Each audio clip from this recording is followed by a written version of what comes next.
Hello मेरे प्यारे बच्चों, क्या हाल चाल। आई होप कि आप सभी बढ़िया होंगे। आप सभी का फिर से स्वागत है आपके अपने यूट्यूब चैनल एम क्लासेज में। आज की इस वीडियो में बच्चों हम चैप्टर नंबर 10 जिसका नाम है तरंग प्रकाशिकी, इसके मोस्ट ऑब्जेक्टिव क्वेश्चनों को समाप्त करने वाले हैं एक ही वीडियो के अंदर। दोस्तों ये वीडियो आप सभी के लिए काफ़ी हेल्पफुल होने वाली है आगामी एग्जाम के लिए, तो इन क्वेश्चनों का बिल्कुल मिस मत कीजिए। इनका जो पीडीएफ सॉल्यूशन है बच्चों आपको वो फ्री में दिया जा रहा है, इसीलिए आप हमारे टेलीग्राम और व्हाट्सएप ग्रुप को ज्वाइन कर लीजिए। उनका लिंक आपको डिस्क्रिप्शन बॉक्स में नीचे दिया हुआ है और जाइए फटाफट उनको ज्वाइन कर लीजिए। साथ ही साथ यदि चैनल पहली बार आए तो चैनल को सब्सक्राइब भी भाई जरूर कर लीजिएगा, क्योंकि हम चैप्टर वाइज आपको ऑब्जेक्टिव क्वेश्चन करवा रहे हैं। तो बच्चों स्टार्ट करने से पहले आज का ऊर्जा मंत्र क्या है आप सभी बच्चों के लिए, जिससे कि आप सभी के अंदर एनर्जी आ सके। कहते हैं ना बच्चों, आंखों में अरमान लिया, मंजिल को अपना मान लिया, क्या मुश्किल क्या आसान, जब ठान लिया तो ठान लिया। जी हाँ, यदि आपने बच्चों ठान रखा है कि मुझे 12th क्लास में 95% मार्क्स लाने हैं, तो जी हाँ आप बिल्कुल ला सकते हो। आप कड़ा परिश्रम कीजिए आज से ही, क्योंकि अब एग्जाम के ना 4 से 5 महीने ही बचे हुए हैं। तो बच्चों आपके पास 5-6 सब्जेक्ट होते हैं, तो आप सोच सकते हो आपको कितनी कड़ी मेहनत करनी होगी, क्योंकि अभी मंजिल दूर है और मंजिल को पास लाने के लिए ही हम आप सभी के लिए कंटिन्यू मेहनत कर रहे हैं। इसीलिए आप इन क्लासों को बिल्कुल मिस मत कीजिए, जितना हो सके अपने दोस्तों के पास वीडियो को शेयर कीजिए। तो बच्चों स्टार्ट करते हैं आज का आपके सामने पहला क्वेश्चन। यंग के प्रयोग से यदि डी को नियत रखते हुए रेखा छिद्र की चौड़ाई बढ़ा दी जाए तो क्या होगा बच्चों। फिन चौड़ाई बढ़ेगी, फिन चौड़ाई घटेगी, फिन चौड़ाई अपरिवर्तित रहेगी, धीरे धीरे फिन ही लुप्त हो जाएगी। बच्चों आप सभी को पता होगा यदि हम चौड़ाई बढ़ा देते हैं रेखा छिद्रों की, तो जो धीरे धीरे जो हमारी फिन चौड़ाई वो लुप्त हो जाती है। इसीलिए आपका डी ऑप्शन बिल्कुल करेक्ट आंसर हो जाएगा। अगला क्वेश्चन है बच्चों आप सभी के सामने, एक व्यतिकरण प्रतिरूप में महत्तम तथा न्यूनतम तीव्रताओं का अनुपात, मतलब आई मैक्सिमम और आई मिनिमम का आपको अनुपात दे रखा है 25:1। तो व्यतिकरण उत्पन्न करने वाली तरंगों की तीव्रता पूछ रहा है बच्चों। क्या पूछ रहा है? तीव्रताओं का आपसे अनुपात पूछ रहा है। तो आप फॉर्मूला बेस्ड क्वेश्चन है बच्चों, आपका जो आंसर हो जाएगा वो 9:4 हो जाएगा। बच्चों मैं अलग से आपको न्यूमेरिकल की वीडियो बनाऊंगा चैप्टर वाइज, आप बिल्कुल टेंशन मत लीजिए। अगला क्वेश्चन क्या है बच्चों, ध्यान से सुनना। किसी पारदर्शी पर्दे पर प्रकाश की किरण का आपतन कोण 60 डिग्री है तो परावर्तित किरण पूर्णतः ध्रुवित है, पदार्थ का अपवर्तनांक होगा। तो बच्चों इसका तो एक फॉर्मूला है यार, सिंपल सा, आप सभी पढ़ा न्यू बराबर में 10 IP होता है। क्या होता है? 10 IP होता है। यदि आप यहाँ IP का मान 60 डिग्री जमाते हो तो 10 60 का मान जो होता है मेरे प्यारे बच्चों √3 होता है। इसीलिए आपका ए ऑप्शन बिल्कुल करेक्ट आंसर हो जाएगा। अगला क्वेश्चन है आप सभी के लिए, प्रकाश के ध्रुवण से पुष्टि होती है। तो किसकी पुष्टि होती है प्रकाश के ध्रुवण से? प्रकाश की अनुदैर्ध्य तरंग की, अनुप्रस्थ, कणीय या क्वांटम। तो बच्चों जो प्रकृति की जो पुष्टि होती है ना प्रकाश के ध्रुवण से, वो होती है अनुप्रस्थ तरंग की होती है। अगला क्वेश्चन है आप सभी के सामने, प्रकाश तरंगों के अनुप्रस्थ होने की पुष्टि करता है। तो अनुप्रस्थ होने की पुष्टि कौन? परावर्तन, व्यतिकरण, विवर्तन, ध्रुवण। बच्चों तो आपका ध्रुवण करता है। डी ऑप्शन आपका बिल्कुल करेक्ट आंसर हो जाएगा। अगला क्वेश्चन है आपके सामने, प्रकाश के विकिरण पर विस्तृत अध्ययन के लिए नोबेल पुरस्कार से पुरस्कृत किया गया था। हाइगन को, फ्रेनेल को, यंग को, सीवी रमन को। तो बच्चों आपके सीवी रमन को। डी ऑप्शन आपका बिल्कुल करेक्ट आंसर हो जाएगा। अगला क्वेश्चन है, जब किसी ध्रुवण शीट I0 तीव्रता का अध्रुवित प्रकाश आपतित होता है तो उस प्रकार की तीव्रता जो पारगमित नहीं होता वह है। तो किस प्रकार की तीव्रता जो प्रकाश से वो पारगमित नहीं होता है, ये आपको बताना है। तो बच्चों I0 का हाफ, यानी कि आपका बे ऑप्शन बिल्कुल करेक्ट आंसर हो जाएगा। ये छोटी छोटी चीज़ें बच्चों जो आपको याद रखनी, क्योंकि चैप्टर थोड़ा बड़ा है और थॉटिकल चैप्टर है बच्चों, इसलिए थोड़ी सी प्रॉब्लम आपको आ सकती है। अगला क्वेश्चन है, वह आपतन कोण जिस पर परावर्तित प्रकाश वायु से कांच में परावर्तन के लिए पूर्ण ध्रुवित हो जाता है। तो क्या ऑप्शन इसमें राइट आएगा बच्चों? आपका ये 10⁻n के बराबर हो जाएगा। तो आपका बी ऑप्शन बिल्कुल राइट आंसर हो जाएगा। अगला क्वेश्चन है आप सभी के सामने, नवा क्वेश्चन क्या है, स्रोत प्रकाश सफेद होने की दशा में केंद्रीय अधिकतम निकटतम व्यतिकरण फ्रिंज का रंग क्या है? रंग पूछ रहा है बच्चों पीला, लाल, नीला, बैंगनी, तो आपका बैंगनी रंग हो जाएगा। डी ऑप्शन आपका बिल्कुल करेक्ट आंसर हो जाएगा। अगला क्वेश्चन है आप सभी के सामने, प्रकाश के कला संबंध स्रोत समपोषी व्यतिकरण उत्पन्न करते हैं जबकि उनके मध्य कलांतर होता है। तो कलांतर कितना होना चाहिए बच्चों जब वो क्या करेंगे आपका समपोषी व्यतिकरण, तो बच्चों आपका वो 2 पाई यानी कि 360 डिग्री।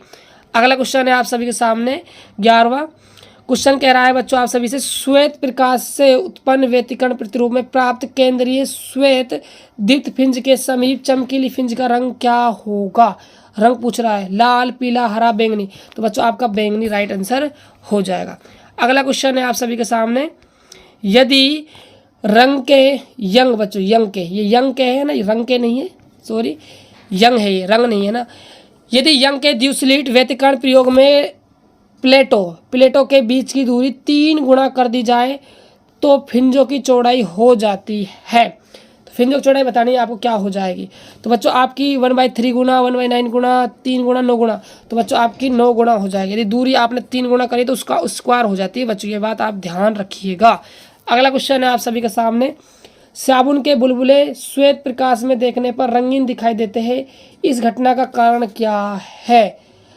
प्रकीर्णन, व्यतिकरण, विक्षेपण, विवर्तन, तो इसका बच्चों आपका व्यतिकरण हो जाएगा। बी ऑप्शन आपका बिल्कुल करेक्ट आंसर हो जाएगा। अगला क्वेश्चन है, समान आयाम व समान तरंगदैर्घ्य की 2 तरंगें विभिन्न कलाओं में अध्यारोपित की जाती है, परिणामी तरंग का आयाम अधिकतम होगा जब उनके बीच कलांतर होगा 0, π/2, π, 3π/2। तो राइट टिक लगाइए बच्चों, आंसर 0 बच्चों क्या होगा आपका 0 हो जाएगा। अगला क्वेश्चन है मेरे प्यारे बच्चों, प्रकाश स्रोत कला संबंध होगा यदि, बताइए क्या होगा इसमें। उनके उद्गम स्थान पर कलांतर नियत रहता है, उनके आयाम समान होते हैं, उनकी आवृत्ति समान होती है, उपरोक्त सभी बातें उपस्थित हो। बच्चों इसका ए ऑप्शन आपका बिल्कुल करेक्ट आंसर हो जाएगा।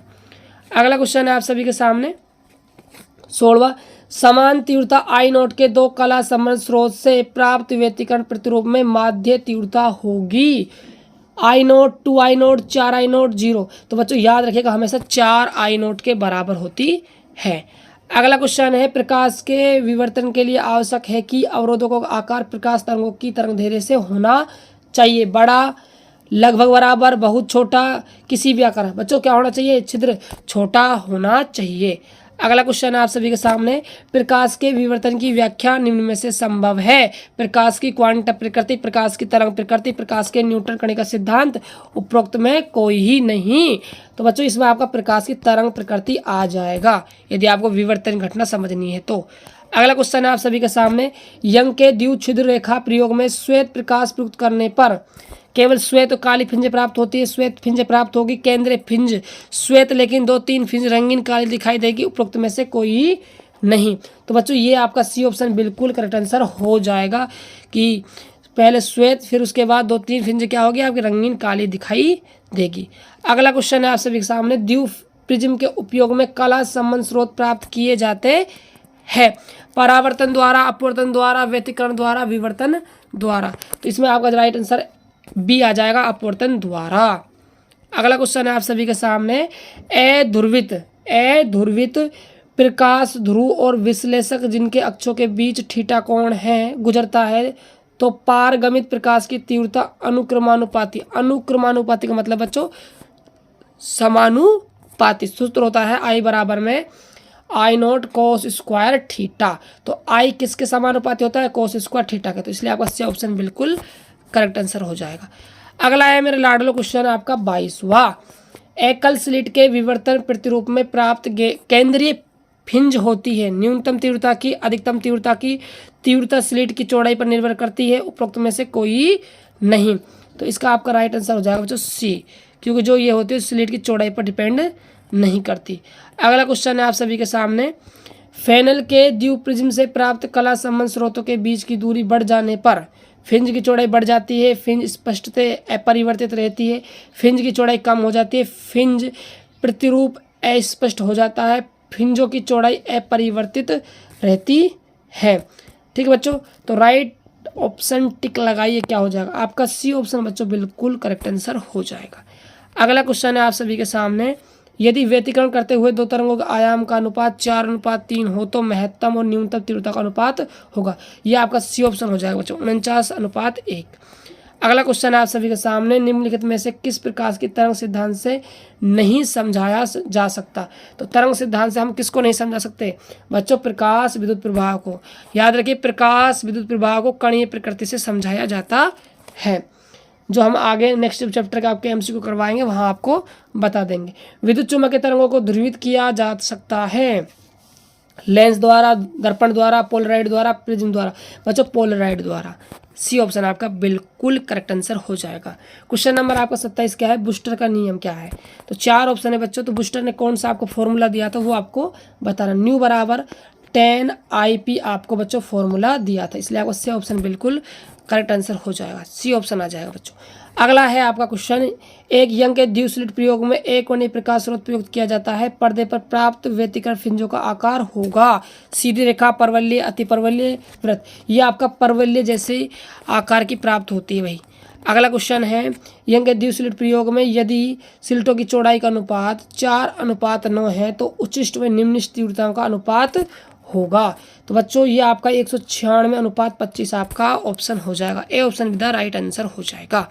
अगला क्वेश्चन है आप सभी के सामने, यदि प्रकाश का तरंग दैर्घ्य लैम्बडा, दो कला संबंध स्रोतों के बीच की दूरी डी तथा पर्दे और स्रोत के बीच की दूरी कैप डी हो तो व्यतिकरण फ्रिंजों की चौड़ाई निम्नलिखित संबंध से दी जाती है। संबंध पूछ रहा है बच्चों चौड़ाई में, क्या पूछ रहा है, संबंध पूछा जा रहा है फ्रिंज चौड़ाई का। तो संबंध क्या होता है, एन लैम्बडा डी अपॉन में स्मॉल डी आपका होता है। तो एन तो बच्चों किसी फॉर्मूले में है नहीं, आप लैम्बडा और कैपिटल डी और स्मॉल डी देख लो, तो वो आपका ऑप्शन नंबर सी बिल्कुल करेक्ट बैठ रहा है। तो बच्चों ये थे आपके चैप्टर नंबर 10 के 30 ऑब्जेक्टिव क्वेश्चन, जिनको हमने एक ही वीडियो के अंदर नस्ते नाबूद कर दिया।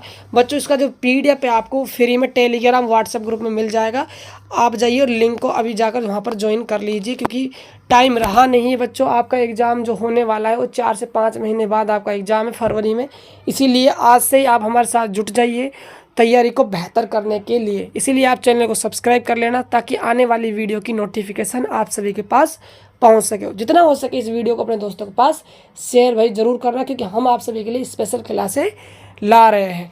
तो मिलते हैं नेक्स्ट वीडियो में, तब तक के लिए जय हिंद जय भारत।